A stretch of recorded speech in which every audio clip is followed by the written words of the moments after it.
Yep. You ready? Yes, sir. Top. Top Hill episode 018. 8. 8, man. Kobe 8. Kobe 8. Episode 18. This is Top Hill Podcast. My name is E Money Boss. And I'm Chad Visionaire. And this has been a crazy week, crazy month, crazy start of a decade. Definitely. Honestly, you start thinking about everything that's going on with this short time span. You know, this is supposed to be a decade of everybody looking forward and trying to improve themselves and do great things. You know, but we're facing some obstacles. Yeah. You know what I mean? As a people, as a culture. You know, started from World War III about to happen, from Australia on fire to... 2020 is not a good start right now. It's kind of fucked up. Yeah, it's fucked up. First things first, man. Yeah, rest in peace to Kobe Bryant. Bear with me because it's kind of hard for me to talk about this. I know I don't personally know him, but when somebody of his caliber and somebody who has impacted the culture so much, especially in the basketball culture,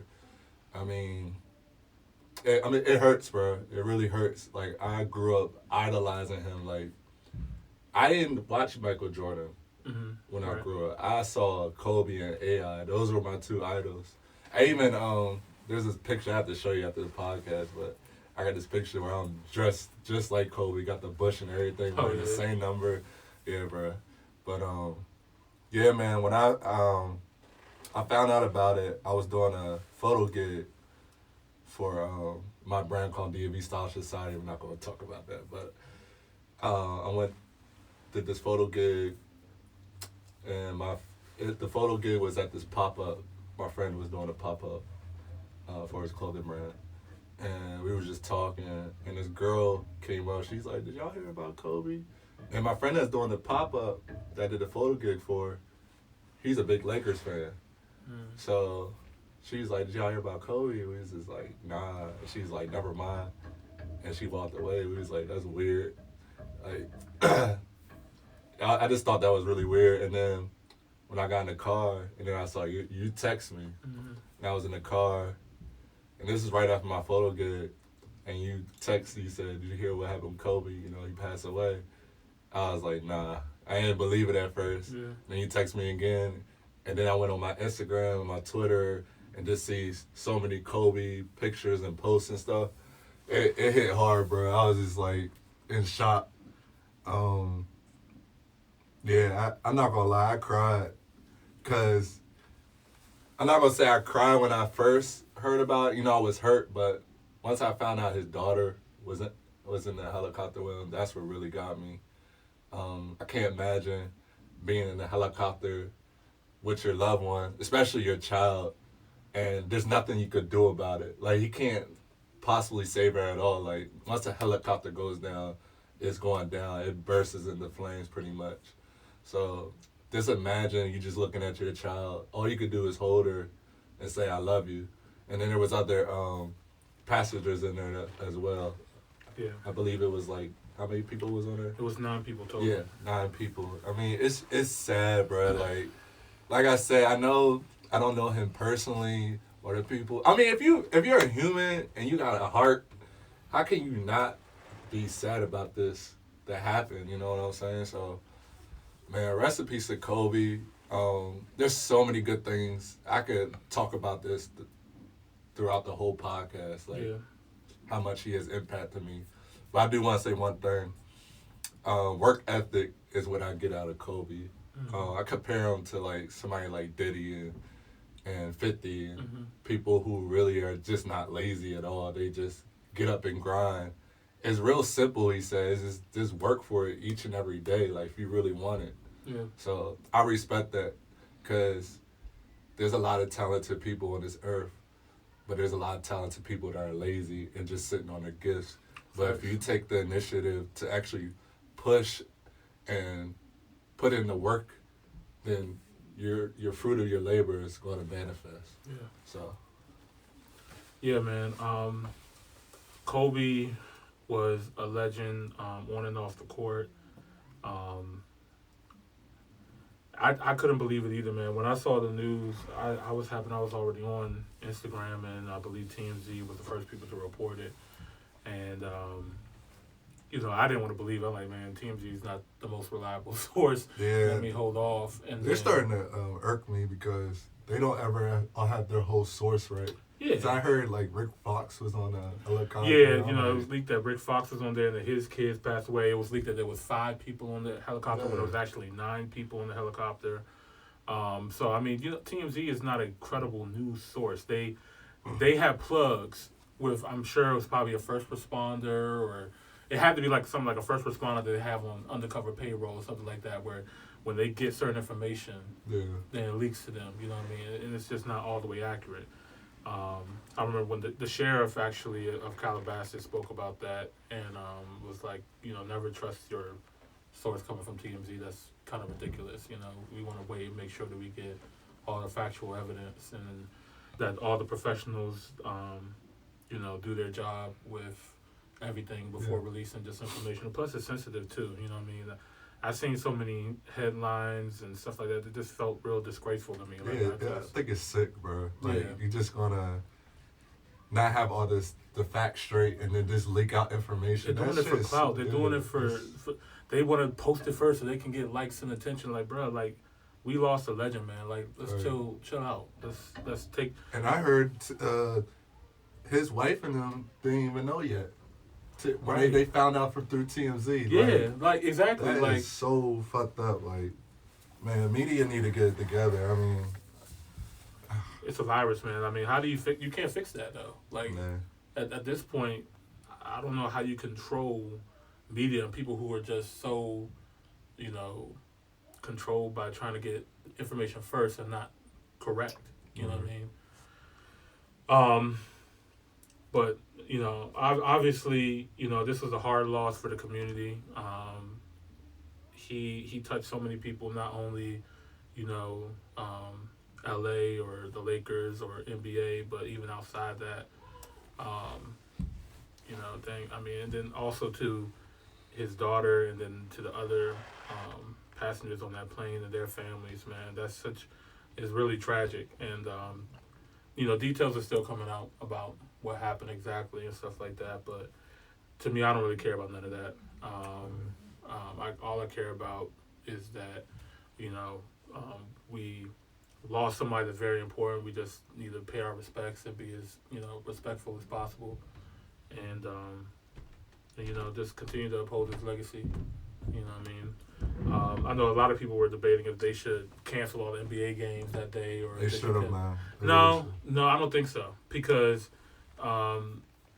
if Kobe was alive, he would want them to play basketball. You know what I mean? I get all that, but when I tried to watch a NBA game, it was Rockets. I can't remember the other team. But as soon as I turned the game on, 'cause I was trying to get my mind, I had to put my phone down, because when I was scrolling through Twitter and Instagram, that's all you see was Kobe and more sad posters. So I was like, let me put my phone down, turn on the TV. I put on the game, and as soon as the game came on, I seen, I forgot the NBA player's name. I think it's Tyson Chandler. Yeah, I seen him crying on the bench. Mm-hmm. It's just like, at that point, like, you need to. NBA players are human too. Like, they need a day to mentally get themselves together. Like, everybody was hurt. Everybody was impacted by COVID if you played in the NBA. So, I really felt like they could have let one day slide, and then maybe the next day would have been good. Because they just found out about that news. Like, yeah. I mean, it's tough. It's unfortunate, but, unfortunately, the show must go on. There's a lot of logistics and stuff that goes into canceling something in less than an hour. You know what I mean? You got to think about the employees that are working there. You got to think about the facility. You got to think about all, like, literally everything, the broadcasting. You know what I mean? Like, it's just, it's a lot to just shut down in that spur of the moment. And then at the end of the day, I really do truly believe that Kobe would want people to, not all feel sad and sorry. You know what I mean? He didn't seem like that kind of person. You know what I mean? He was very inspiring, very motivating. There's so much things that you can learn from him as a person and a player that really stood out. So I'm gonna leave it at that, man. Rest in peace to the legend Kobe Bryant. Yeah, rest in peace. Yeah. I'm tired of losing legends, man. Yeah, man. Unfortunately, it's part of life, and that's the biggest thing that I think that we all could take out of this is that, life is precious, and one thing that we know for sure is that we're all gonna die, but we don't know when we're gonna die. Right. So it's best to live your moment right now to the fullest. You know what I mean? Tell the people that's close to you that you love them, and yeah, I had to do that yesterday. Yeah, I appreciate that. You got my text. Yeah, I appreciate that. I had to text my loved ones, man, because it's like, and I hate for it to come to that. Yeah, come to that, but this right here, I'm not gonna lie, like it really got me thinking. Like, to be honest, I'm gonna keep it 100. Like, after just thinking about what happened and everything, I was just like, fuck money, fuck this job, fuck success, your title, like this, fuck everything. But to me, the reason why I say that is just like, man, all that matters in life is your family, your loved ones, the impact. And that's what that's another thing Kobe kept stressing, like, it's not just basketball for him. He was trying to inspire people. He was trying to make people better. That's what it's all about. I wish more people would get that in their brains more than everything else. Like I said, fuck money, fuck the materials, fuck everything you think that's important. The only thing that's important is inspiring people and loving one another. Yeah. And that's what I'm on right now. Yeah, you want to shoot for greatness. You don't want to settle for mediocrity. That just reminded me of something I completely forgot about this that happened this week. Ryan Coogler sat down with Marshawn Lynch and J. Cole. Oh yeah, I didn't get to see that. That was an amazing conversation, and J. Cole, talked about this as long as Marshawn Lynch. Some people, their biggest aspiration is just getting to the league or making this about money and that's it. And when they get there, they don't aspire to go further or keep aspiring to be motivated to do other things, and that's where problems start to rely on people like that, and people start. It's sad people are still on that mindset, because if you think about it, if you become successful, you achieve everything, what's next? Because you're never going to be satisfied. Like, you always have to keep moving. So it's just like, that's why I'm on a mindset, like, just do it because you love it. Right. And that you're inspiring people. Yep. That's all that matters, because I'm just on that movement, like, my dreams and goals and what I want to be. Like, I don't care if I become famous or I make this amount of money, whatever. I'm more concerned that I achieved it and I inspire others to do it. That's what it's all about. I just wish people would just get that in their brain. Because there's some artists that some so-called artists that are not famous that I follow up on. They make a pretty good living touring, making good money. They're not known like Jay-Z or a Kanye, but they're a musician, they're touring, they're doing what they love. Right. And they're never going to stop. Right. I think those people are like heroes to me, because this is like, they don't need the fame. They don't need the accolades to say, I'm the best or whatever. It's not about that. It's something that they love to do, and they're getting paid for it. And they're inspiring others, and they're supporting their family. Yeah. So it's a beautiful thing. Yeah. So do what you love. Inspire others. That's 2020. That's 2020 and beyond. We got to get into this top albums. There ain't no top album. Ain't no albums that came out, y'all.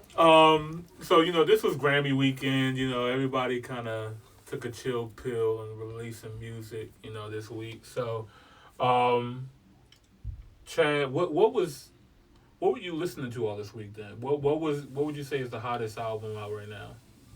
Well, my last one that I picked on the last podcast was Ronnie Rich. It's really good. Now that I think about it, I watched some of the Grammys yesterday. Yeah. I feel like that album might win. If it, I mean, we still got a long. It's too much of it's a long road, bro. But I feel like it's up there. It's going to get nominated. And I know for sure the Box is probably going to win. I'm going to just put it out there. The Box song, I don't think nothing's going to touch that 2020. Well, the Grammys, their time frame ends, I believe, the last week of August. So the last day of August. So whatever drops between now and August, you know what I mean? Lil Wayne dropping next week. I'm still staying firm. The Box is something special. The Box is special. Roddy Ricch I know is it's special. early on, but... But you got Drake, Future, Lil Uzi, Kendrick Lamar, J. Cole. Who else is dropping? Rihanna, maybe. That's nice, but I'm staying firm on what I think is going to happen. If just 4 of them niggas that I mentioned drop, then Roddy about to get out of here. Like this I'm year, talking about just song wise, like how big that song was. The Box is special. I'm just not willing. You know how long it stayed on the charts? It ain't just special. It's like but Big Old Town Road, whatever. Lil Nas X broke a record, right? Yeah. He still didn't get song or record of the year. Oh yeah, he did it. We're gonna talk about that later. Oh yeah, I forgot Grammys is. We're gonna talk about that later. That should have won. Tune in to part 2. That should have won clear as I don't know why. All right, so who's top album for you, man? I'm sticking with Roddy Ricch, man. That's what I've been on. I'm trying to think. There was somebody else I've been listening to. I'm still on Igor, Tyler, Creator. Been on that. I've been on some old shit. Yeah. I've been listening to a lot of Nas lately.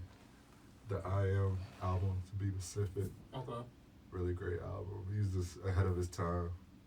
The stuff that you be talking about all the time. Yeah.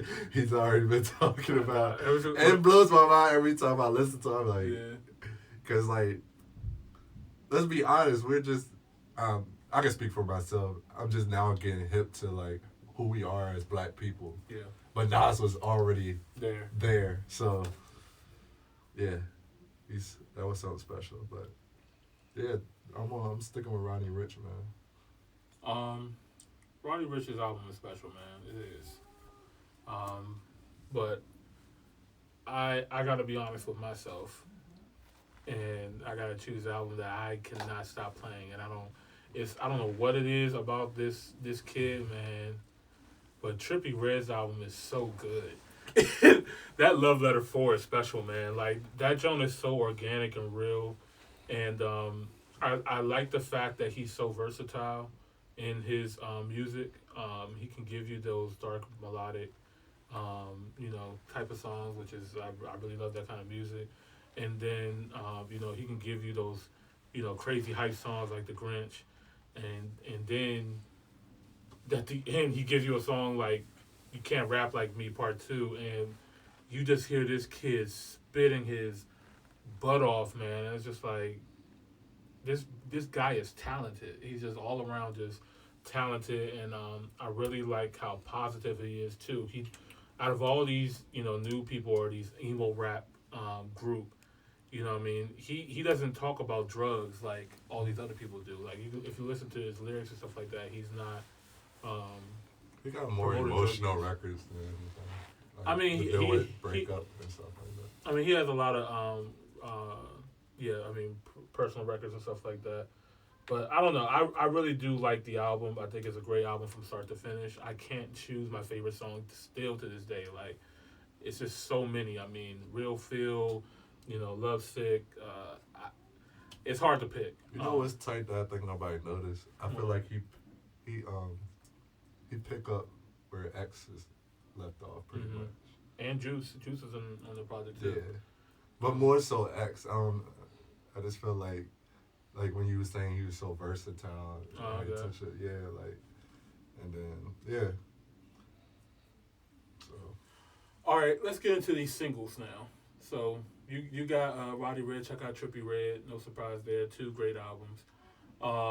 We'll see what happens next week. But anyway, let's talk about these singles. What we got?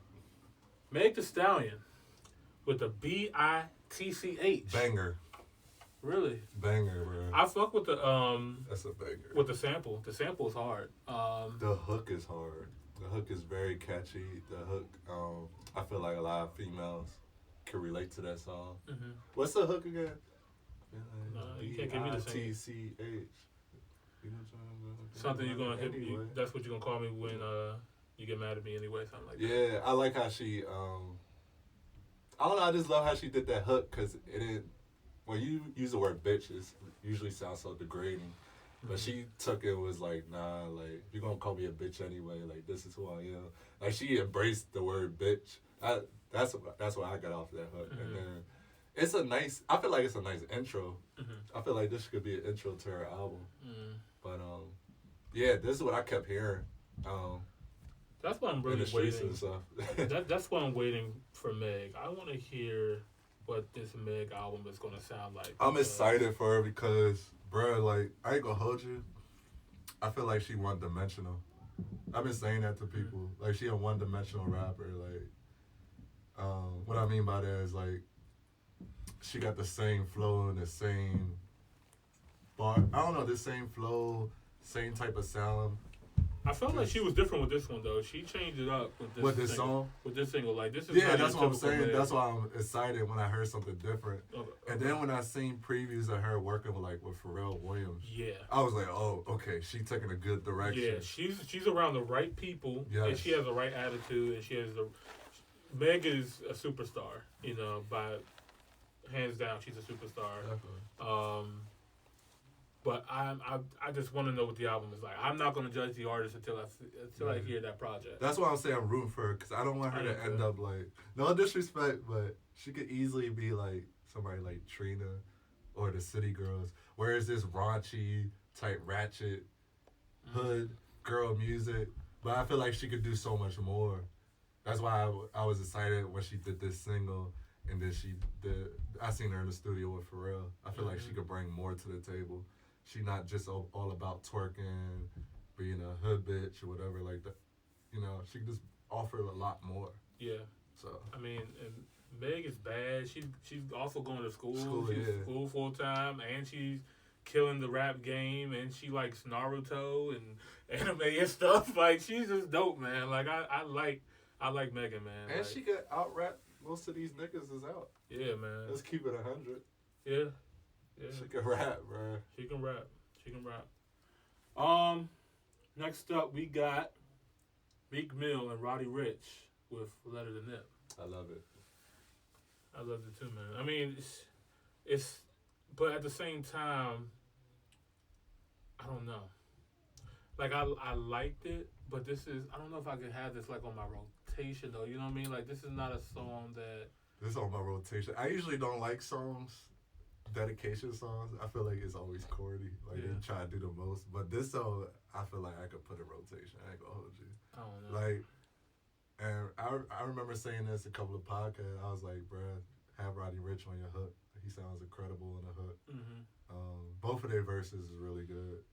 And I felt like it came from a real place. Like Roddy Ricch was talking about when he found out about what happened to Nip and how he felt, you know, when he got emotional and stuff. Like I really felt like I connected with both of them when they was talking about Nip. So I thought it was amazing. The beat is good. I thought it was tough. I like it. And I played it like 5 times a day. I kept playing it when I was at work. I mean, the performance was incredible. I didn't see a performance. I like that song, though. Honestly, I would have felt that this would have been better off if they just would have put this Meek and Roddy Ricch verse on the higher song with DJ Khaled and John Legend and Nip. I feel like that would have just been a perfect remix, and then everybody would be happy. Oh no, man! I like this song, bro. I don't know. Maybe it needs some more time to grow on me, but I just didn't love it. Like I love the performance. I love how Meek executed that performance really well, but it sounded different when I listened to it on the actual record. You know what I mean? Maybe it's because I heard it live first and then listened to the single. Why I feel the way I do. Yeah, and, you know, you like the opposite. So I don't know. I gotta see it live, though. Yeah. It was alright to me. I'm gonna leave it at that. Yo, got it. How? How? How? Hey, this is a fuckboy record. Ashtray, bitch. This is a typical fuckboy record. Like, sensational.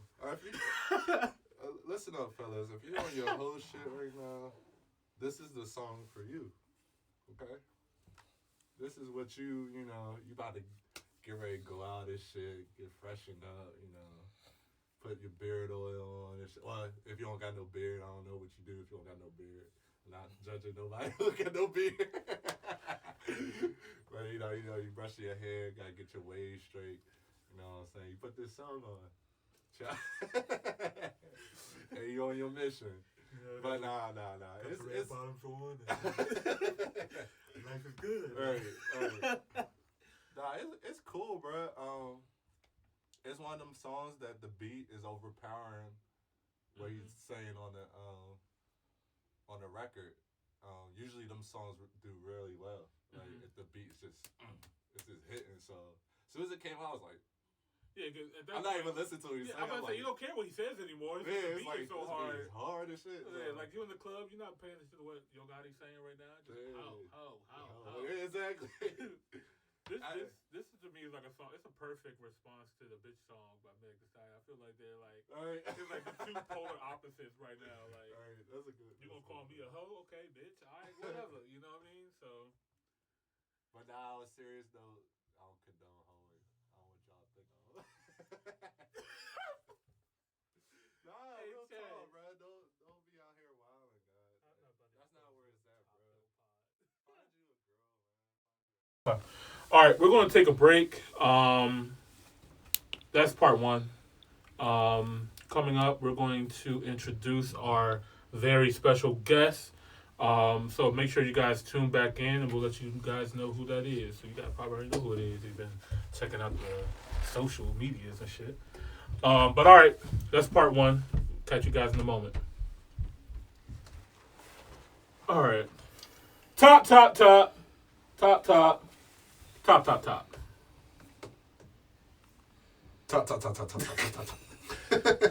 nigga, all right. We're on part two. We're not going to waste any more of your time. We're going to get right into this shit. This is Top Hill, episode 18, part 2. I'm E-Money Boss. And I'm Chad Visionaire. And like we told you guys, we're going to start having guests on our show that's going to be promoting their own business, their own artistry. And today, we have another special guest with us today. Very special guest. This man right here is an incredible artist, singer, songwriter, rapper, and just all around, just a good man, period. You know what I mean? Ladies and gentlemen, Mr. Austin Toles. Let's go. What's up, man? What's up? Hey, represent. We doing good. Good to see you, man. Yeah, good to be here, man. I've been waiting for this since December. Oh yeah. Austin's a good man. We actually seen him. We've seen him on the other show, Quality Check Live. Obviously, him submitting his music.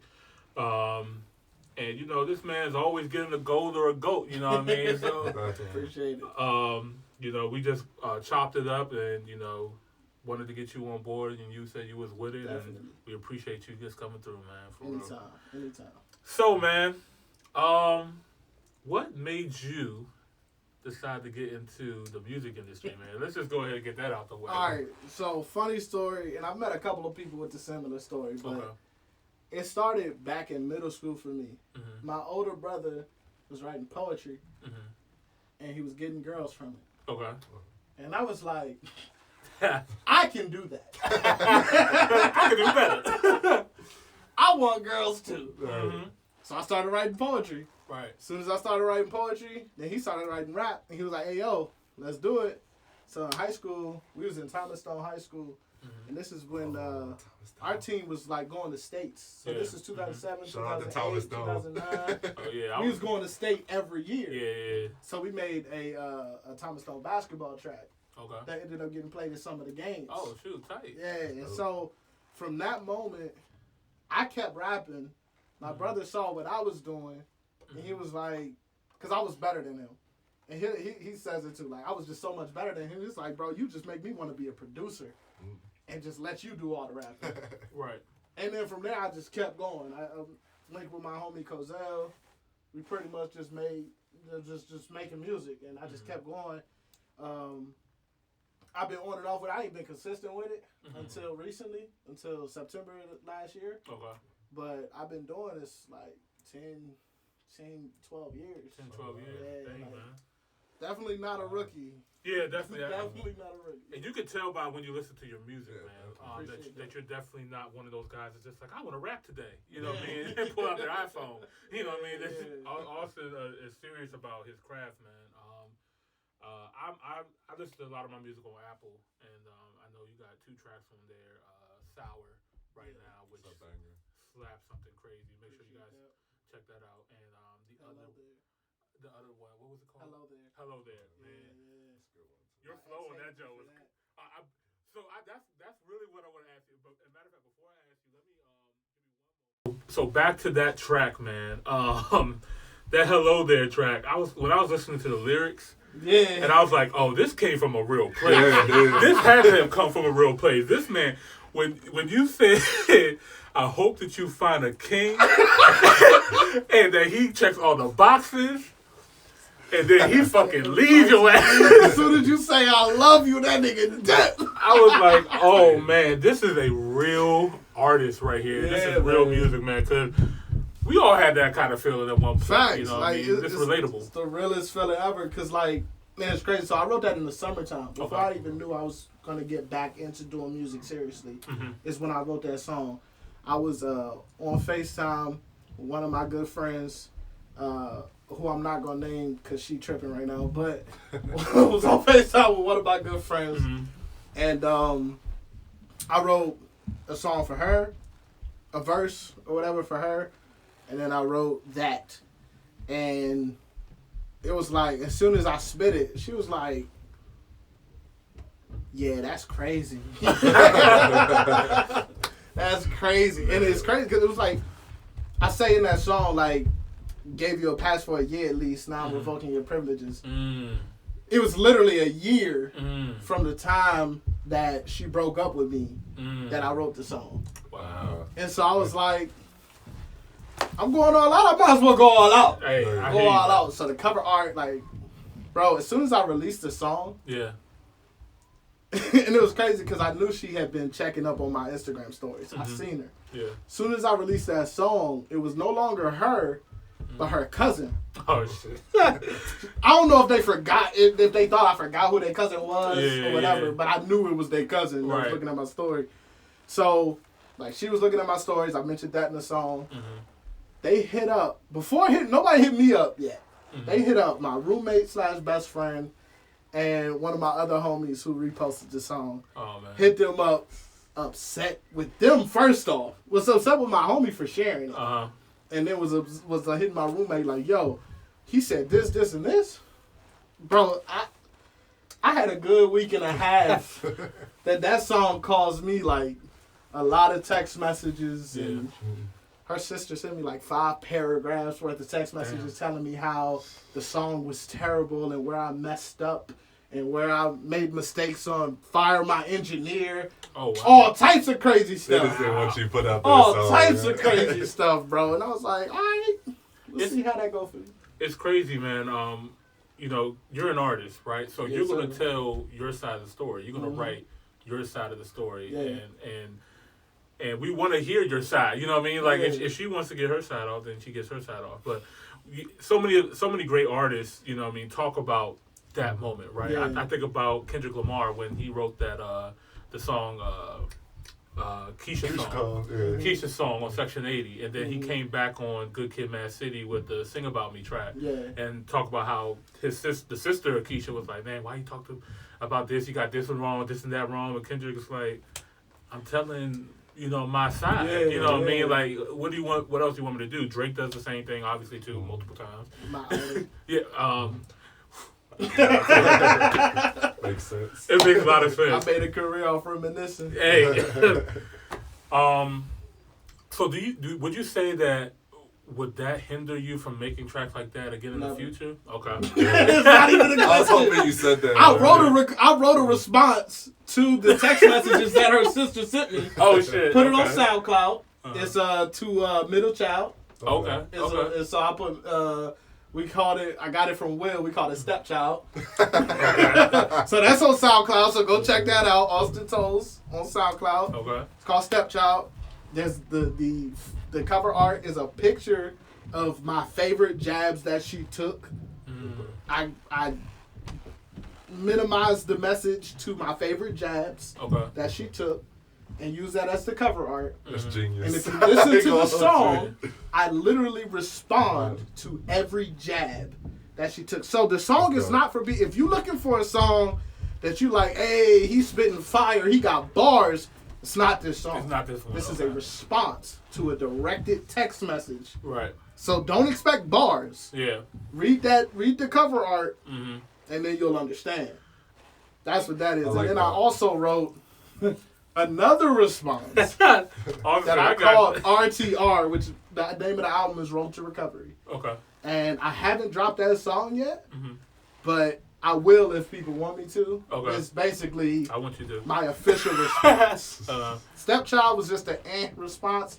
RTR, I took, it was my back-to-back, basically. I was about told to people, say. Stepchild is my charged it's up. charged up. RTR is my back-to-back. Back to back. Okay. Yeah, so, like I said, I'm a Drake fan. And then in the message, she cited Drake's diss. Because she thought that Hello There was a diss track. Okay. So, when she was telling me what I did wrong, she was telling me to study other diss tracks. And she cited back-to-back. So I gave her a back-to-back. I love it. I love it. Is this what you wanted? Like, look, and I tell, like you said, it's two sides of the story. Right. She can tell hers if she want. I tell mine. What I was telling my homies was, she's wasting her time, whether her or her sister, coming at me for telling my side, because my side's going to be immortalized. Right. Nobody wants to sit there and read their text messages. Nobody cares about them. Right. They care about me and my music. Right. My music is going to be on these platforms forever. Right. I'm going to be getting paid from your nonsense forever. Right. Yeah. So, like, you can keep it going if you want to, but let's just stop it here. Like, let's just be cordial. Right. Well, I'm glad that you're real with your music, man. And Too real sometimes. Hey, that makes the best music. It does. It really does. It honestly does, man.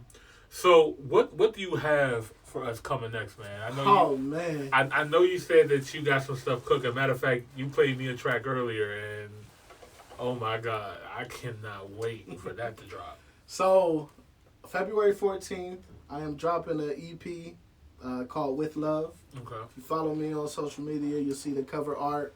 I am Austin Toles. You see the cover art for it. Shout out my boy Zeke's Way. He did my photography for the cover art. Okay. I got pictures that, bro, we lit an envelope on fire in this man's house. Oh yeah. Like, I haven't showed them pictures yet, but I got some photos coming. But so it's called With Love.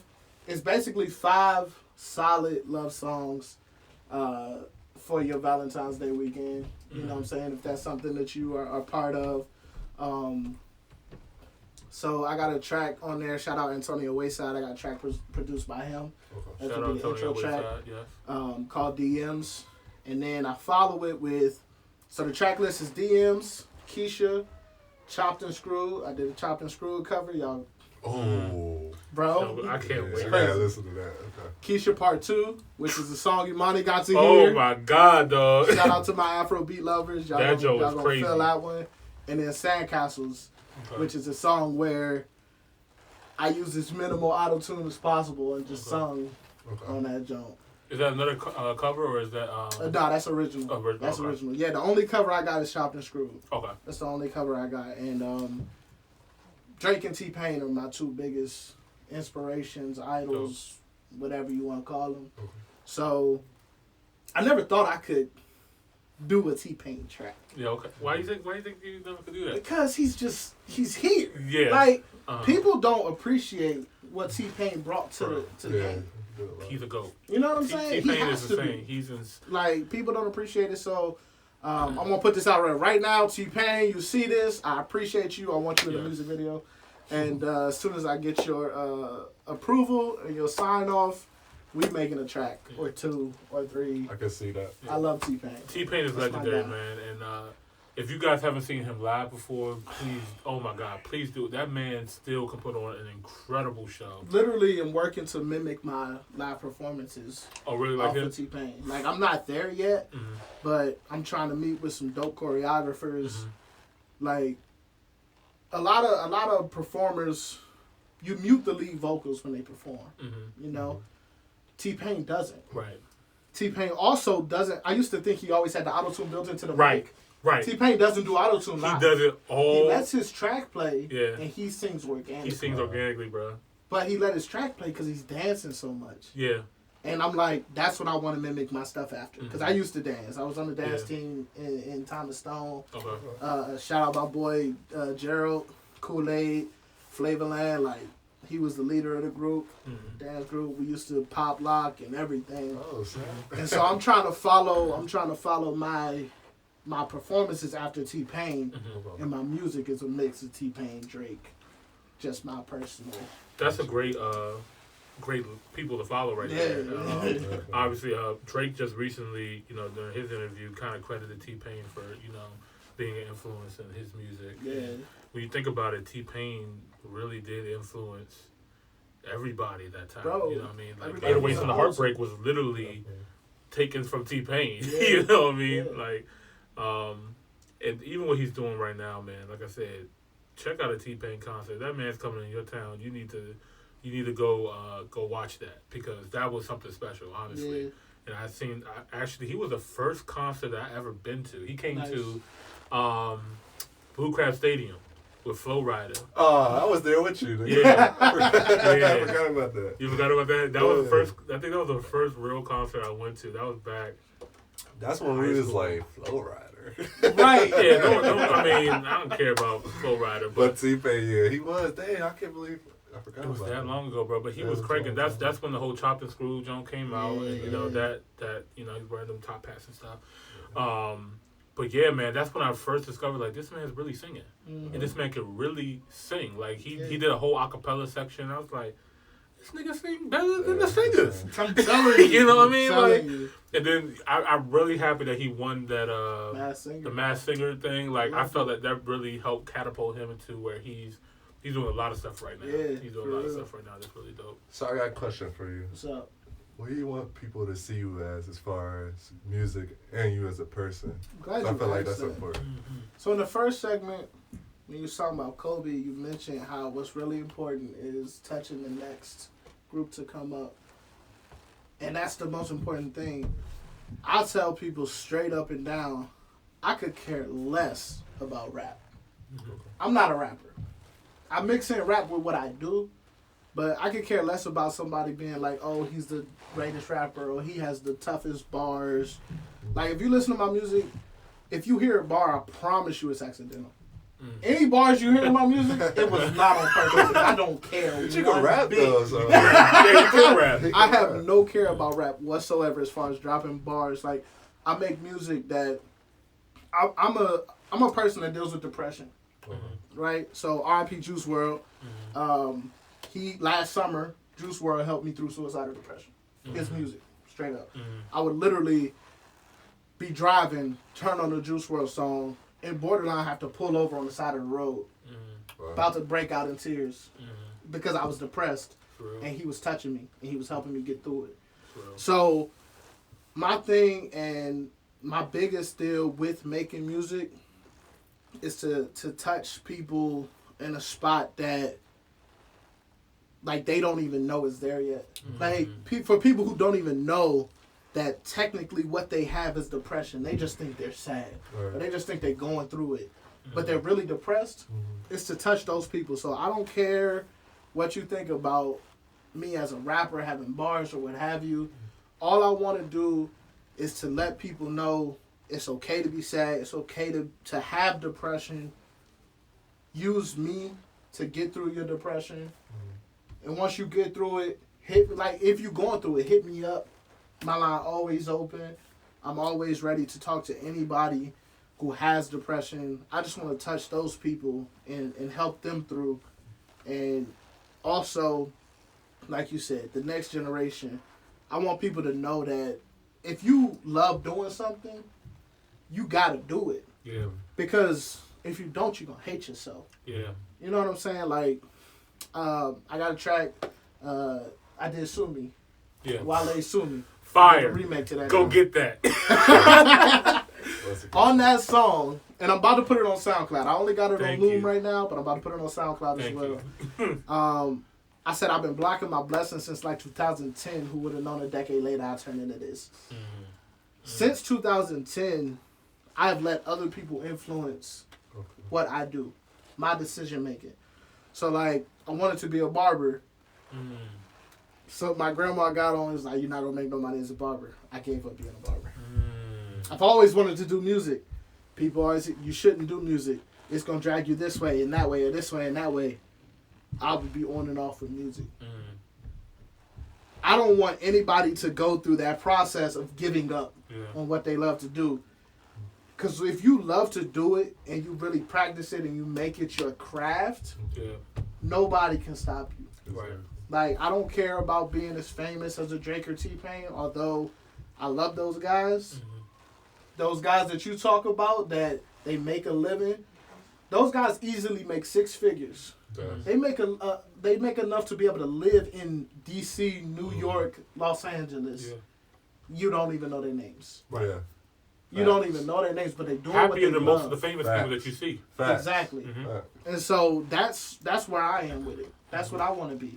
I want to make a living doing what I love, but inspiring people to follow their dreams and just keep your head on straight while you're doing it. You know what I'm saying? If you got depression, see a therapist. If you need to, see a therapist. It's okay. There's nothing weak, especially in the black community. Please. I promise you, we have just in the last 3 years made it okay for a black man to have depression. Preach.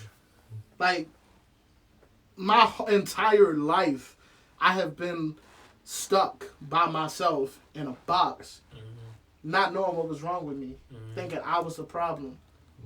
Nah, I got depression. Yeah. I need somebody to talk to. I need it to be okay for me to talk to somebody. And so it's okay to have depression. As a black man, black woman, you're a king, you're a queen. Have your depression. Seek out a therapist if you need it. I don't know about the drugs yet. I don't know how I feel about those. If you need them though to keep your sanity, do that. I got a really good friend, a little brother basically, who needs his medication to keep from being suicidal. If he's off his medication, it's almost a wrap. Like, he's suicidal. I support that. If you need it, do it. But that's pretty much me, my legacy, my thought process in a I respect that, man. I think you right for sharing that. It takes a lot of bravery to even share your what you've been dealing with and stuff. So I commend you for that. And just to piggyback what you're saying, like, I dealt with depression, especially when I was in high school. So I could definitely relate to what you were saying.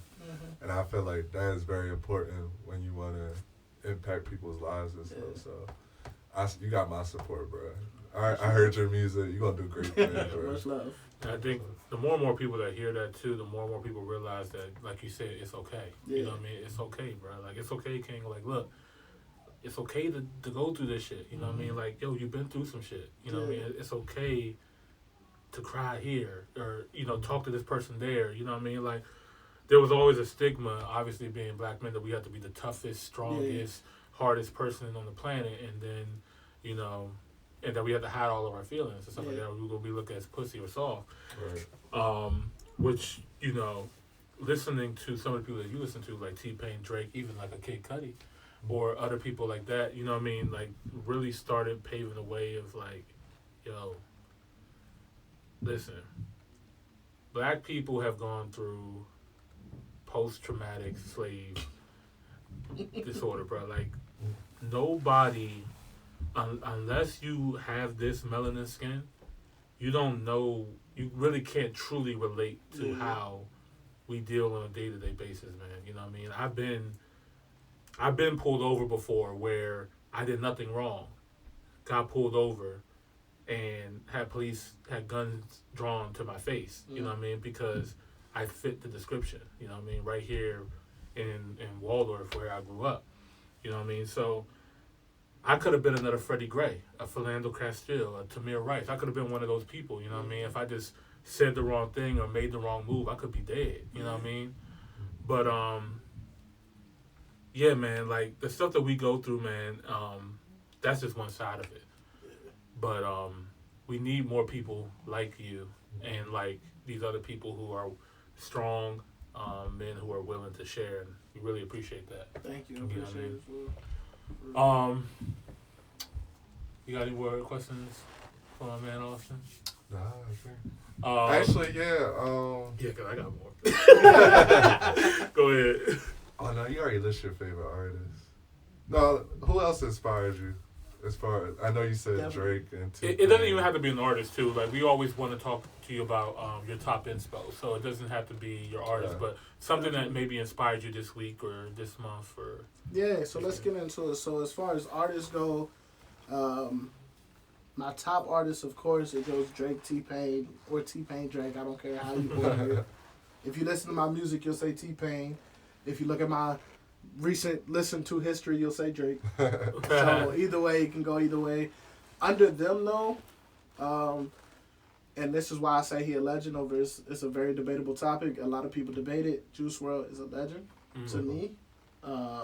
Because I would not be alive if it weren't for Juice WRLD. So Juice WRLD is up there. Lil Wayne is up there. There was a point in time where all the music I wrote sounded just like Lil Wayne and Drake in 2008, 2009. Yeah, they don't need that prime time. So Lil Wayne is definitely a legend forever. Shout out to what he did with his cover art for his album. Fire, right? Forever, but it spells Lil Wayne if you look at it upside down. Fire. That's dope. Who else can I say? Artist wise, a lot of, if you can think of somebody melodic, I probably like him. Trippie Redd. I like melodic people. I like Trippie Redd. I like a lot of melodic artists. Post Malone heavily inspired my album that I'm not dropping until the winter time this year. So you like Kid Cudi? That's the thing. I never got into Kid Cudi. Wow. And I'm going to tell you why. I never got into Kid Cudi. Okay. The time that Kid Cudi was became a name that was like, hey, yo, you should listen to this. It was like 2008, 2009. 2009. And there was this faction of dissension between him and Drake. Okay, yeah. And I'm a choose sides type of person. Okay. I chose my side. You chose the right side. Gave him no chance whatsoever.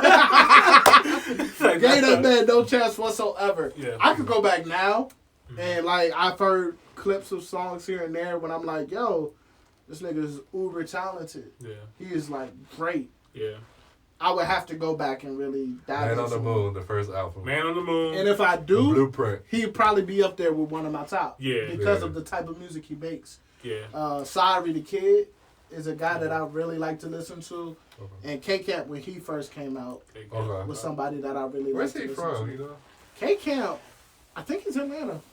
I'm pretty sure K-Camp is Atlanta. Okay. I don't know why I thought he was from around here. He got put on heavy by Syari, Gucci Mane, people like that. So he's definitely K-Camp's definitely Atlanta. Actually, now that I think about some of the songs that I like from him. Post Malone, I said him. What about Kanye? Love Kanye, bro. I went back and listened to Graduation for the first time last month. It's a masterpiece. When I listened to that joke, because I listened to Graduation and I was like, literally, this is the album that made me a diehard Kanye fan. That's when you knew that this is he's on another level. Him and 50 was beefing at this point, right? Yeah. They weren't beefing. They made a It was fake. move. It was fake. It was a business move. Yeah, it was a business move. 50 said, if Kanye outsells me, I'm going to retire. Literally, keep in mind, I'm a kid in middle school right now. I took my money and bought 6 copies of Graduation because I wanted 50 Cent to retire. Wow.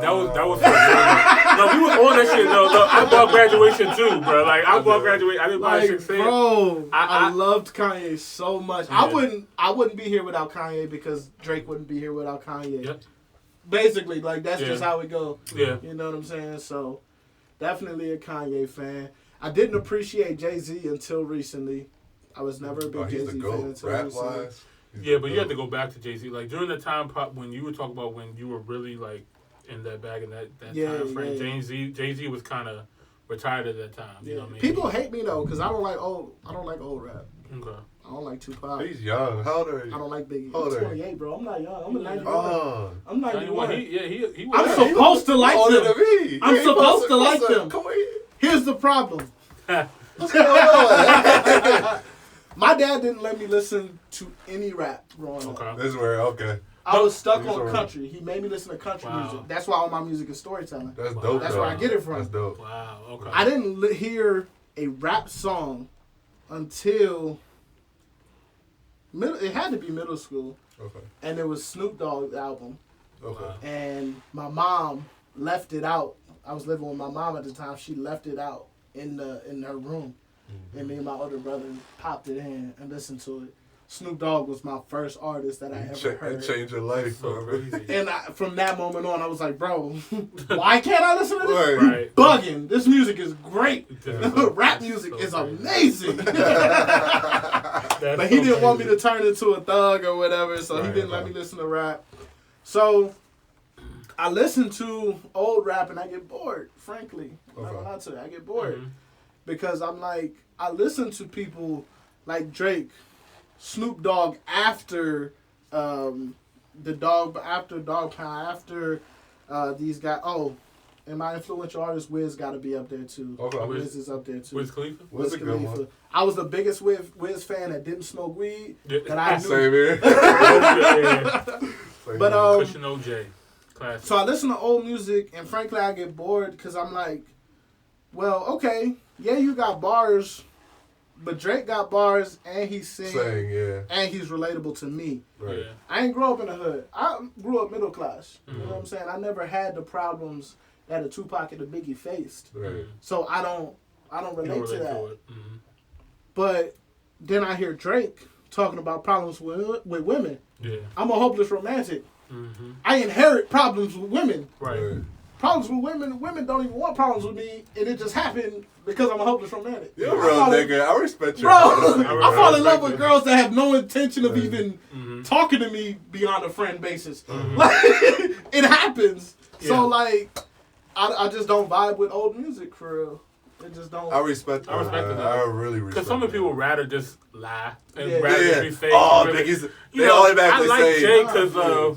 Hard Knock Life was tough. Nah, Drake is my greatest of all time. Okay. I had this little kid say, Tupac is the best rapper of all time. I was like, yeah, what song you like?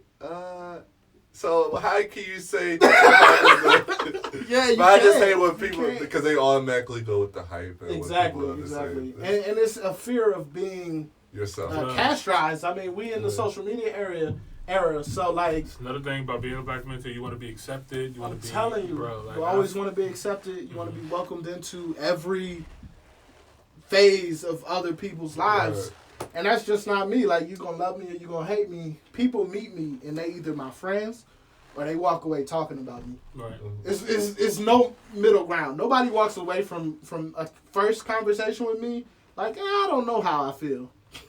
You either like me or you don't. You don't. Period. There's no in between with me. You gotta have the right kind of energy. You know what I mean? Yeah. Real energy. Respect real energy, man. And I respect you, Austin. I appreciate you, man. Much love. Same. We gotta get into this Grammy shit, man. Whew. We gotta get into it. Let's just dive in it. I'll pull out the list. First of all, gentlemen. Well, let me say this. Let's just. I'm going to give each one of us an opportunity to speak of what they thought about the Grammys. And then we can go into it, and then we'll go into the winners. Okay.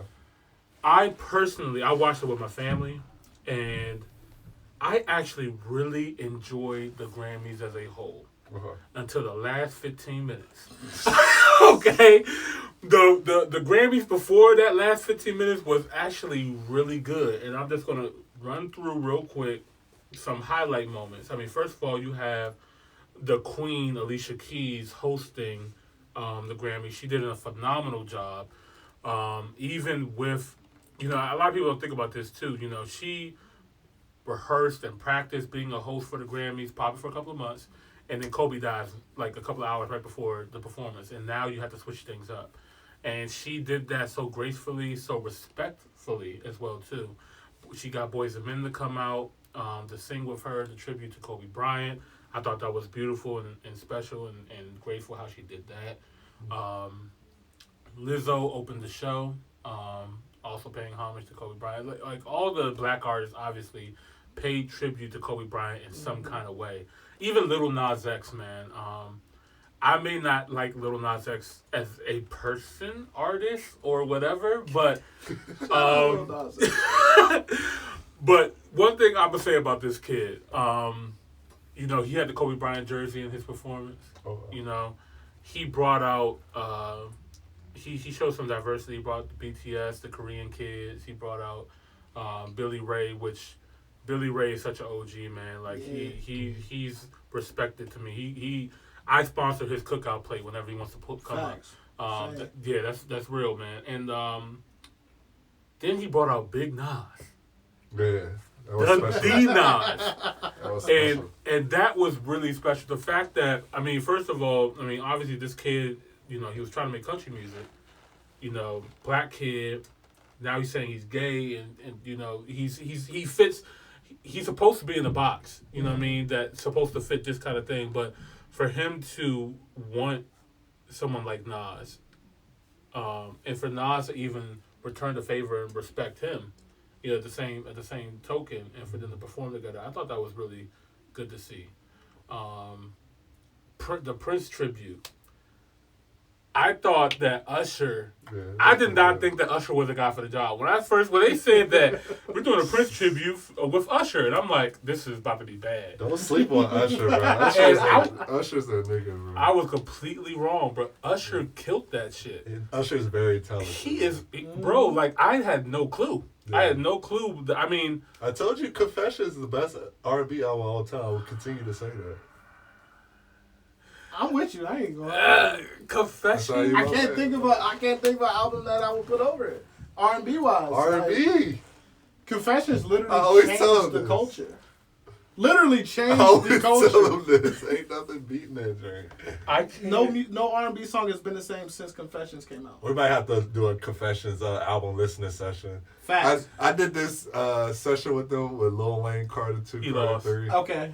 He lost. Nah, I don't know. Lil Wayne album, you can't go off of albums for Lil Wayne. You gotta go mixtapes. But we were just that's a fact. But we were just talking about 2 and 3.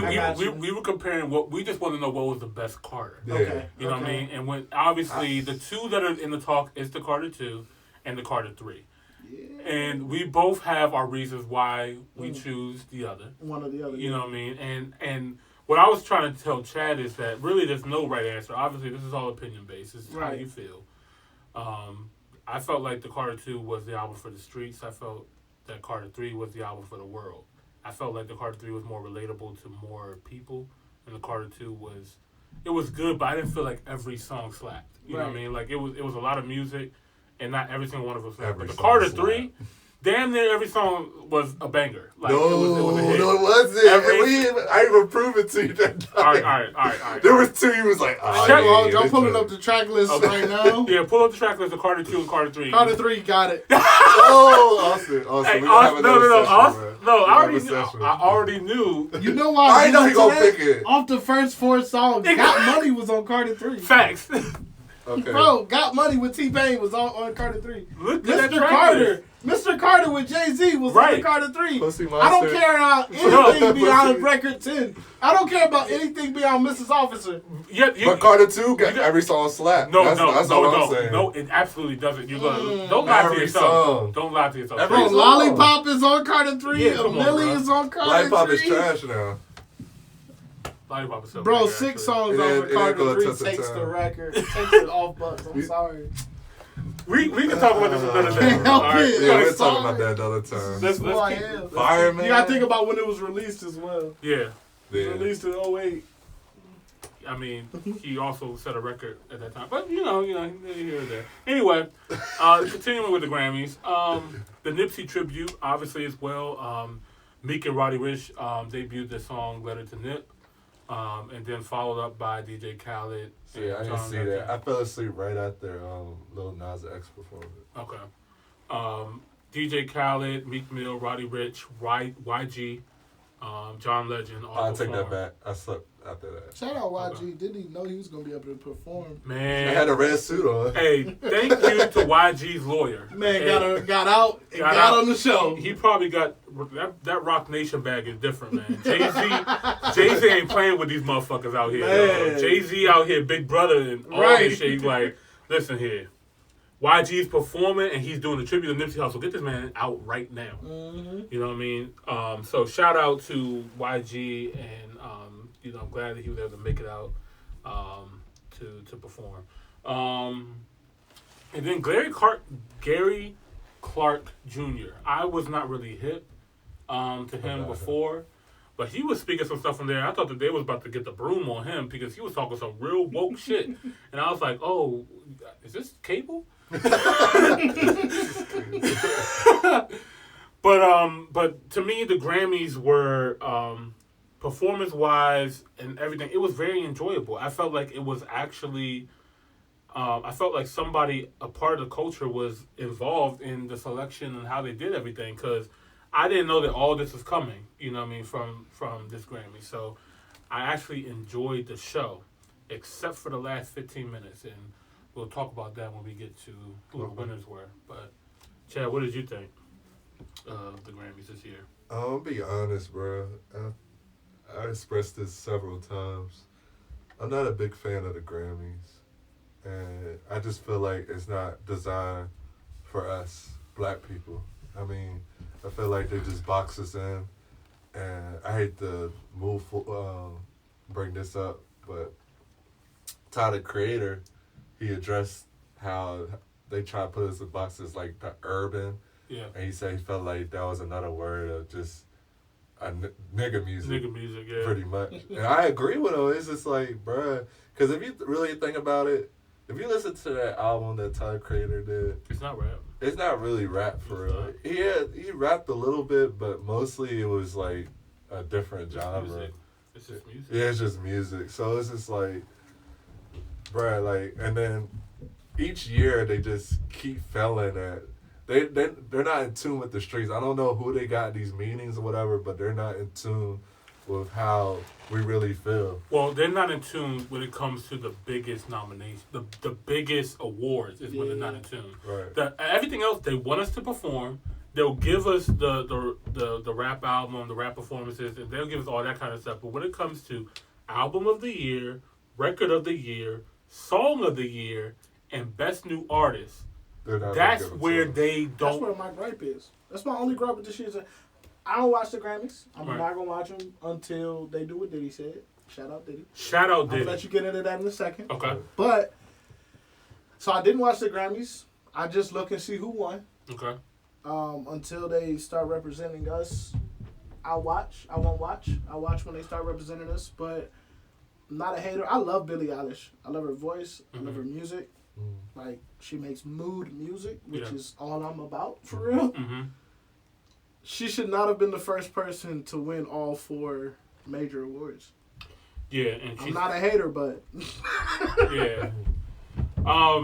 So let's get right into that, man. We're gonna talk about these winners real quick and get you guys hip on what happened and who won. First of all, Rock Nation has their annual Grammy brunch before the Grammys start the day before, and that's where you get the big toast. That's where Kevin Hart did his speech. And I can't wait to get rich and famous so I can come up with mediocre lines like right. and people be like, "Oh my God, it was so because that was profound. The most mediocre thing I've ever heard in my life. I was like, okay. But shout out Kevin Hart. Right. That's my nigga. I was like, I watch okay. every special in live. I was like, Right. okay, I heard that before, but thank you. But obviously, what Jay-Z and Diddy and everybody else affiliated, you can tell who's affiliated with them, right? You see all the same faces and stuff like that, and what they're building right now is kind of like a music party. Like if music was politics, you know what I mean? You have the Republicans, the Democrats, and the Green Party, or whatever, or wherever else. They're up to something. Okay, Diddy was recognized this year for the Icon Award, and while he was accepting his award, not during the Grammys, this was before the Grammys started. You know, he obviously was being respectful. He was like, you know, he appreciates the award and everything like that. But he checked the Grammys at their own shit, and that was ballsy as fuck. And I respect Diddy for his speech, and his acceptance speech when he received the Icon Award. Basically, what he said was the Grammys never respected black music and black culture. We've always been snubbed. And that this got to stop. And he said, basically, you all have 365 days to correct this problem because we control the culture. We're who your daughters and your kids listen to. Y'all buy our music. You come to our concerts. We control what's hot. Facts. So you need to start tweaking some things expeditiously. Shout out T.I. Or we're going to take our culture and our music and bounce, is what he pretty much said in that speech. And I respect him for telling them that. I feel like Diddy got the power to do that too. Like, of course, if anybody, it had to be Diddy or Jay, and they're on the same, and they're together. You know what I mean? Y'all did a podcast. It's probably, I think it's like 14 or 15, and y'all were talking about this kind of. It's the podcast that y'all did the Grammy nominations on. Yeah, all right. And around that same time, Diddy had also had his conference. Right, the Revolt Summit. Right? And in that, I said this. Diddy, Jay-Z, Beyonce need to come together. Killer Mike be on the panel. Come together and make their own award show. They have the power, the clout, and the money to make it happen. They can either do that, or they could just back whichever one they want, right? Or put their influence and money behind whichever award show they choose. Either the BET Awards, Hip Hop Awards, the NAACP Awards, the Soul Train Awards. But they do it together. Yes. That award show, single-handed, because our culture is the world culture. Right. Right? So whatever we support is going to push the award forward. Matter of fact, this, and to go back to what Tyler, the Creator, said, you know, I'm tired of black people's music just being thrown in the urban or rap. Why can't we just be pop? Because you know it's pop. It's pop music. You know what I mean? Yeah. So I actually challenged this. I said, you know, if they're not willing to, this is the whole integration issue, right? If they're not willing to integrate us into their system, then we can very much so segregate and be in our own system. Right. You know what I mean? Rap is pop to us. Rap is pop to most people. You know what I mean? When you think about what is popular music today, it is hip hop. It is black music. So either you're going to have to integrate us in and it be fair, or we're going to take our culture elsewhere, and then everybody's going to have to follow that suit. Because what Diddy is saying now, next year, if this bullshit happens again, then they have the influence. Because if Diddy, Beyonce, Jay-Z, 21 Savage, Meek Mill, Kevin Hart, J. Cole, Kendrick Lamar, if all of these people came out and be like, we are no longer performing or attending the Grammys. And Drake already called out the Grammys last year. He did. So he gonna roll with Jay-Z. Exactly. Hands down. As for respect.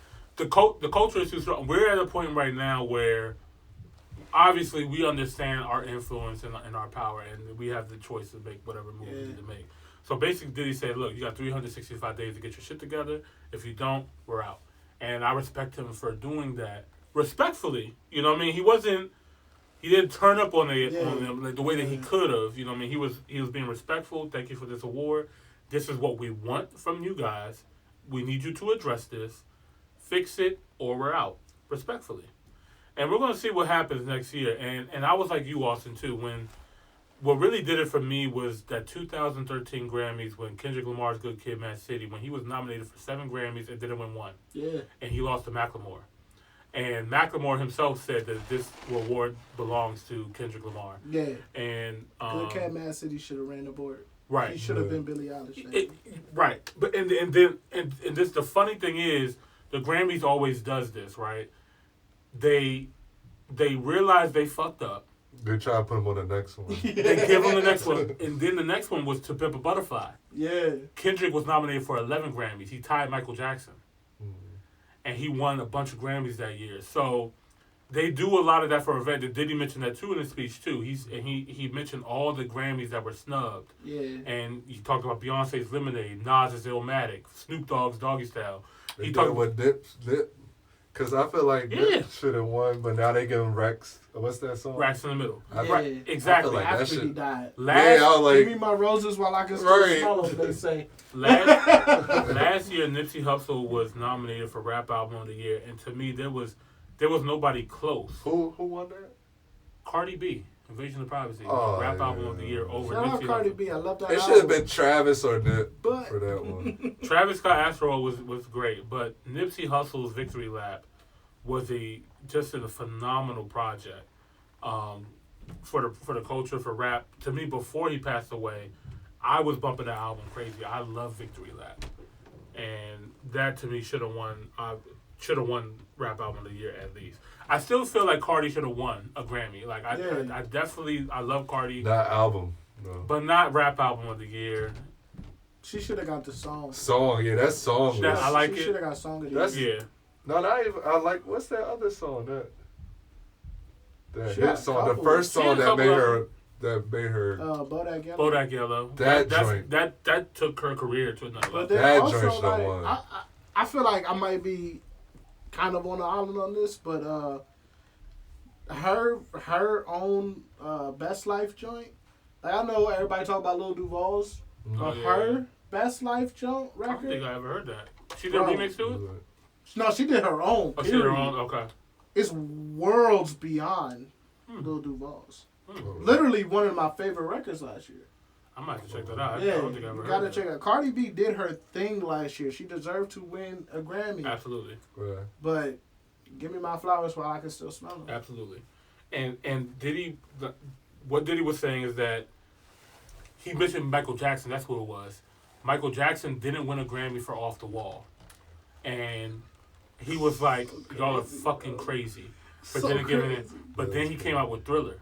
Yeah. And that's where they showered him with the Grammys, with the Thriller album. But obviously, they did that because they knew they messed up for not giving him. Damn, I wonder what beat Off the Wall.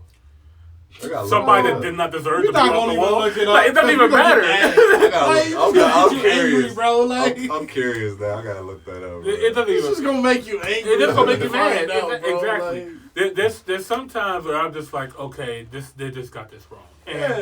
And I talked about this too in our other podcast too. When I think Kendrick lost to not only Macklemore but Daft Punk came out with Random Access Memory that year. And that was before I only knew Daft Punk for the Kanye Stronger, collab. And so I was fucking heated when I found out that Daft Punk won. I was so mad because I'm the biggest Kendrick Lamar fan. I'm like, who the fuck are these robot niggas coming on stage? They give each other a face. I was giving them a. I was so mad. That album was great. You gave that top album. One of the top R&B albums of the decade. When I went back and when I listened to Random Access Memory, because I had no idea, I would listen to Random Access Memory, and it's literally one of my favorite albums of all time. I play that album so much now, and I'm like, I had no clue. I was so ignorant, but you know, I can accept that for myself. But this right here, this year, coming back to this year, Billie Eilish does not deserve album, record, song and Best New Artist, all back to back. She just shouldn't have won the board. She shouldn't have ran the board. She deserved to win some. I can't speak on it because I never listened to her, but I heard really good things about her. Billie Eilish voice, bro. If you listen to her, you will fall in love with her. Yeah. Her voice is just that special, like, and it's soft too. Like she did a duet with Alicia Keys, and ate Alicia Keys a lot, bro. Like ate Alicia Keys up. I love Billie Eilish voice. Shout out Alicia She Keys. deserved to win. Shout out Alicia. We love Alicia. Yeah. You know what I'm saying? She better drop an album. Let women know it's okay to be natural, no makeup. Yeah, like, I love that shit too. Straight up. Shit, but Billie Eilish deserved to win minimum 2 Grammys. I'll give her that. Yeah. Okay. But not running the board. And she shouldn't have been the first person to run the board either. Well, she actually wasn't the first person. There was another person in 1981 by the name of Christopher or something like that. But she was the first person to do that. You know who that nigga is? Yeah, exactly. Another nigga that didn't deserve to win. Another nigga. Whoever came out in 81 in hip hop probably should have beat that nigga. Shout out to you. Right. Random nigga named Christopher.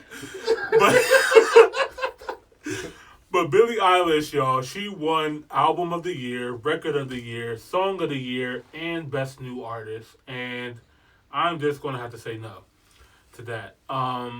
Somebody said Billie was screaming no when she kept winning. Yeah, she did. My boy Mike, shout out Mike. What's good, Mike? Yeah, so, I mean, Billie Eilish, I respect her as a person. And, you know, it's not her fault. Oh, no. You know what I mean? I don't want to put this blame on Billie. I don't want nobody to think that we're bashing her as a person or her She's fandom. amazing. Like I said, I'm a fan. Yeah, and I listened to her music before, and I've seen her performance.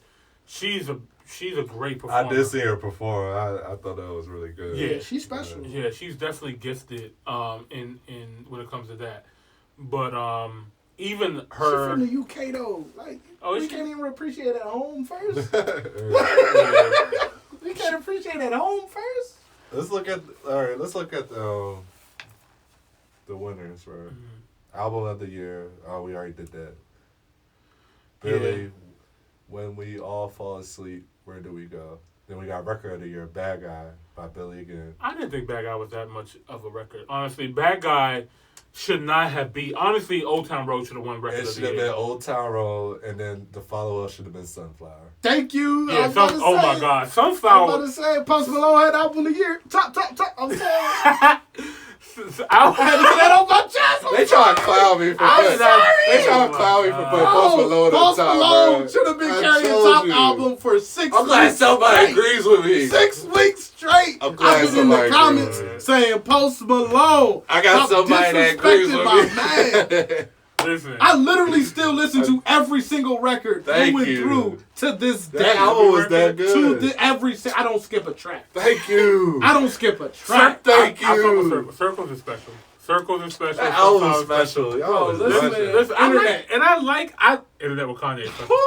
Kanye produced that shit. That shit's special. I like Post Malone though. Like I always like Post Malone. Ever since we seen him at Rolling Loud. That's when That's when I do like, okay, this white boy can actually make good music. Like Best New Artist, Billie Eilish. I'm not mad at that. Like I feel like Billie Eilish could have won for Best New Artist. I'm not mad at that. No, she deserved that. Yeah. Because so the way how it was hot, but Lil Nas X, I feel like he came out too early in the Grammy where it started up. Like the same reason the box not gonna win next year.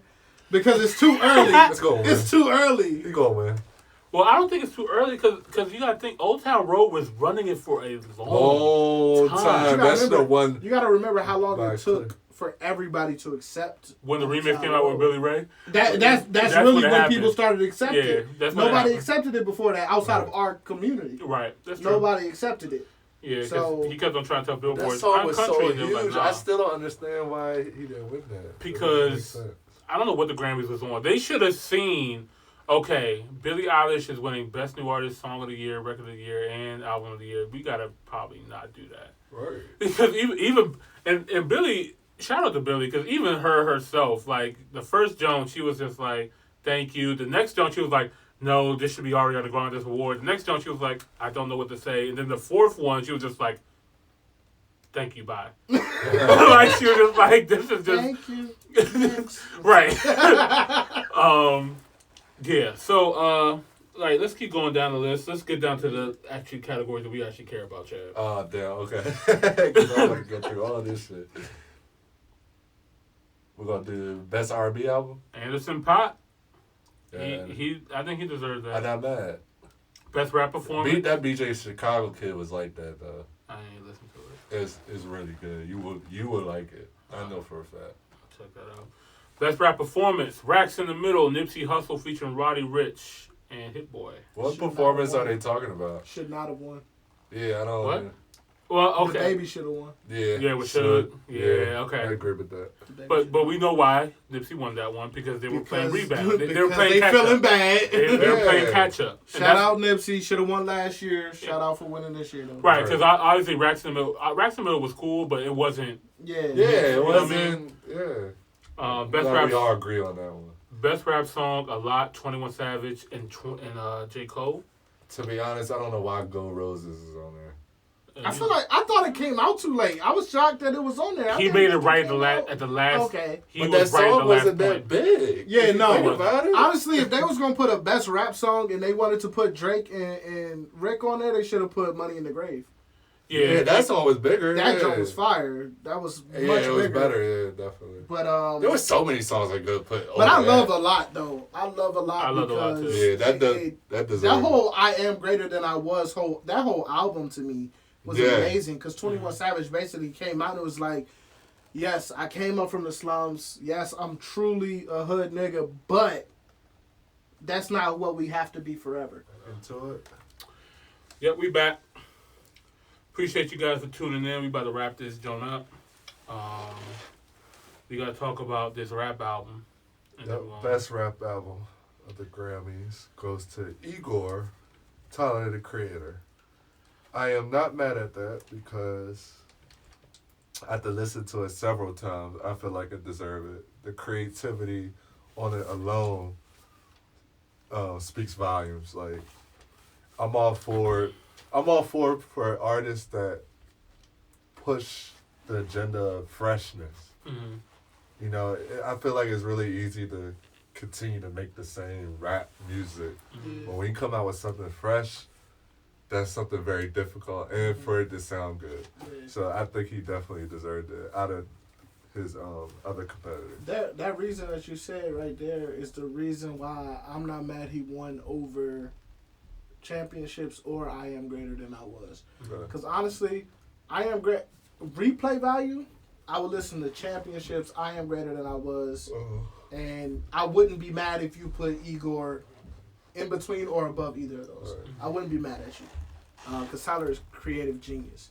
Mm-hmm. Probably this generation's Kanye, if you really want to talk about it. I'm okay with that.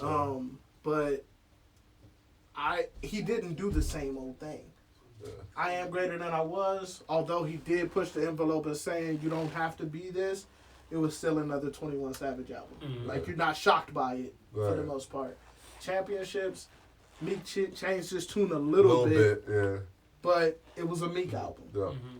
Igor set a whole different tone to where it shouldn't have even been in this category. It should have been in another category. It should have been. And that was his whole thing in the first place. He was like, that's why he felt like it was a backhanded, win, because thank you for the award, but I should have won Best Album. It's honestly what he could have, because I mean Igor was a challenging album, right? Because he made an album where he used features as instruments, and I thought that was so genius. Yeah, that was crazy. How you place Playboy Cardi here and Uzi there and Kanye here, and that's another hidden gift too. You know what I mean? Instead of him wanting to just show who he can get on his album and everything like that, it's just like, listen to this project. Then he played with his own vocals. I thought that was amazing. Exactly. Different vocals on his own voice. That's crazy.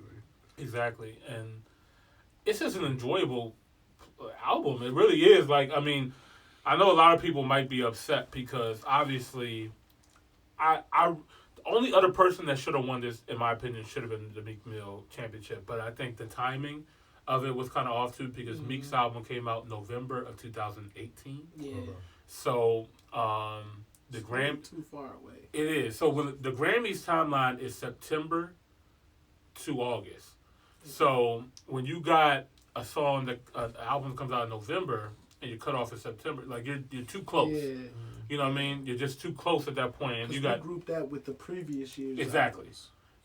So it is what it is. But Tyler the Creator, Igor, and I really appreciate what he said. Shout out Javon, that's my big bro. Okay. So JTheRock.90 said, what do you think it will take for hip hop in general to get the type of respect and recognition it truly deserves? We talked about it earlier. We did. All I'm gonna say about that is that it's gonna take us, honestly. It's gonna take the culture, our people, and it's gonna take the gatekeepers, honestly, to make the decision as well too. Like, you can already see the alliance formed, right, with this Grammy brunch thing that they got going on. The people there are the people who's gonna take. It's gonna take Beyonce, Jay-Z, and Diddy. Beyonce, Jay-Z, Diddy, and then whoever else decides to follow a line that, you know what I mean, with Kevin Hart, 21, Meek Mill, J. Cole, Kendrick, Alicia Keys, Swizz Beatz, they're all associated there. So if all of those people, which they are, on the same, mindset on what they want, and they say, okay, all right, the Grammys, we gave them a chance. We tried to integrate, and they are not willing to cooperate. So what we're going to do is change things up.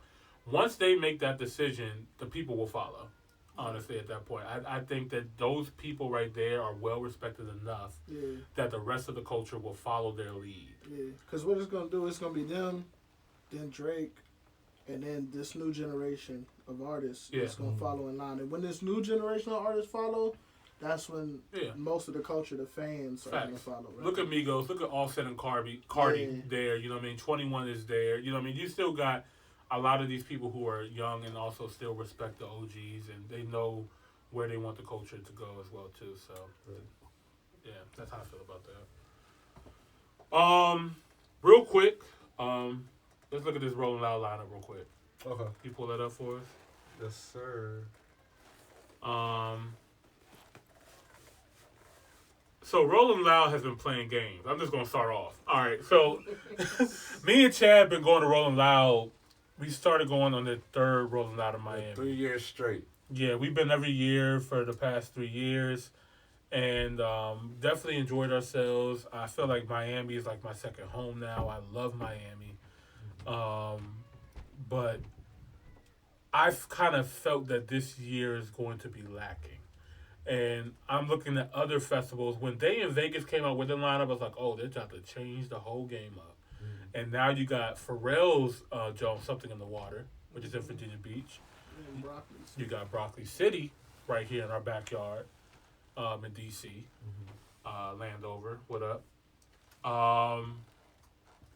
My personal opinion, if you're in the DMV, I'm going to Something in the Water, and I'm going to Broccoli City over going to Rolling Loud. Hell yeah. Because you're going to get all the artists that you want to hear and the guest appearances and stuff like that out of those two concerts at a lower price than you are flying to Miami and dealing with the whole Rolling Loud hoopla.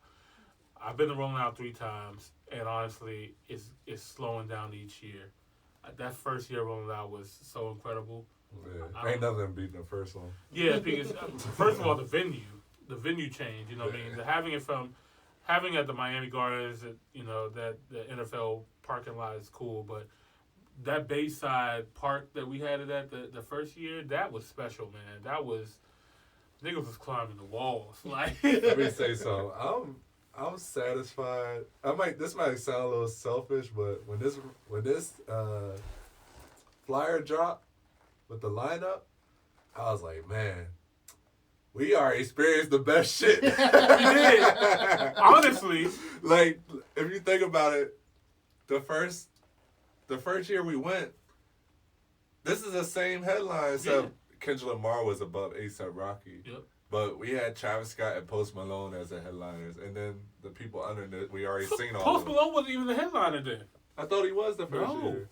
Who was ahead of him? Ahead of him. Oh, Migos. Travis Scott. It was Travis Scott. No, Migos was supposed to perform at the same time. And then after Migos was supposed to be Travis Scott. Travis Scott closed out that night. Gotcha. Travis Scott closed out one night. Kendrick closed out. Who was the first night? It was Wayne and ASAP. I guess it was ASAP. It was Wayne and ASAP. So Post Malone is the one. He would have been right here. Yeah. Real quick, let's run through this lineup really quickly. Friday, they got ASAP Rocky headlining with 21 Savage, Playboy Cardi, Trippie Redd, The Baby, Megan Thee Stallion, Rick Ross, Lil Tecca, Suicide Boys. All right, that's good. You don't gotta read all that, bro. Plies, K Camp. I'm gonna just name the people who matter. That's it. Saturday. Shout out YK Osiris, man. Saturday, headliner is Travis Scott. Then you got Young Thug, Lil Baby, I seen him live. YK Big Osiris, Sean, yeah. Gunna, Sway Lee, Lil Pump, ASAP Ferg, Fire. Shout out Nav, you disrespectful. I was just about to say that. Nav is my nigga. Sheck West, Blueface. Oh, Wale. Why is Wale so low on that What list? the fuck? I'm surprised Wale's at Rolling Loud. Facts though. That's I'm big. surprised. That's actually is huge. That's but big. He's supposed to be. And they got Blueface over Wale. Bro, T-Pain is doing Rolling Loud. Oh wow. On Saturday. Donta Oliver, Pop Smoke, Chief Keef, T-Pain right here, Moneybagg Yo, Fetty Wap, Lil Key, Rico Nasty, Soulja Boy, G Herbo, Dave East.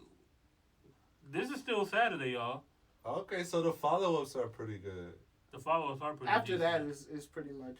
Yeah, they lost me after. I can't see past Davies. No, Quando Rondo right there. Yeah. Well, I mean DMV, so. Yeah. Just because I'm a DMV nigga, Quando Rondo, but if I wasn't that Davies, I'm stopping there. Then Sunday we have Post Malone, Lil Uzi Vert, Roddy Ricch, Tyga, YG, Gucci Roddy Mane. Ricch, I would have been excited to see that. Lil Yachty, he's coming to Broccoli though. Lil Yachty, Yeah, Ski Mask, Sun God, City Girls, Lil TJ, Polo G, Lil Sky, Pretty much the Juicy same J, people. Young Dolph, Doja Cat, Ooh, I would have loved to see Doja Cat. Young She's and probably May, so bad in person. Smoke Perk. Yeah, she just underrated too. Yeah, that album was good. That was good. It was. I mean, okay. I mean, it's a decent It's lineup. decent. But you gotta dig into it just to find the decent. Like, we were shocked by a couple of people. Right. We were.